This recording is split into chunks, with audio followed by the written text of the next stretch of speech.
ලේසි පහසු නෑ ඒක ක්ලයිම් කරලා ඒ ග්‍රවුන්ඩ් එකේදී බලවත් කරගන්න පුළුවන් වෙන්නේ කියලා ස්ප්‍රේ එකක් ගන්නවා මේ පැත්තේ කෙලිම ටියර්ගේ ෆ්‍රෙන්ඩ් වලගේ පැත්තට ගිහලා බලන්න ඕ මයි ගොඩ් රීප්ලේ ෂොට්ස් ටික ගන්නවා හැබැයි ප්‍රමාදයේ පසුතැවිල්ලට හේතු වේ වගේ ෆෙඩරල් මේ මොහොත වෙනකොටත් කරන්න ඕනේ ඩැමේජ් එක කරලා ඉවරයි මෙන්න ISSL ප්ලේස්ලා දෙන්නෙක් එක වරම බීමට පතිත කරන ෆෙඩරල්ගේ මේ ස්ප්‍රේ එකත් එක අපිට බලා ගන්න පුළුවන් මෙන්න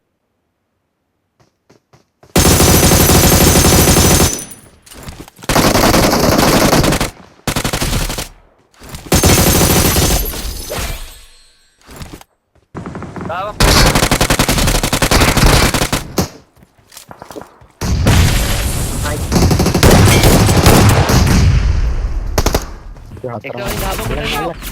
අල්ලගනි මේ Watch out. නයිස් නයිස් අල්ලගනි මේක අතුරු නෙත් කරන්න මෙතන යන්නේ දෙන්න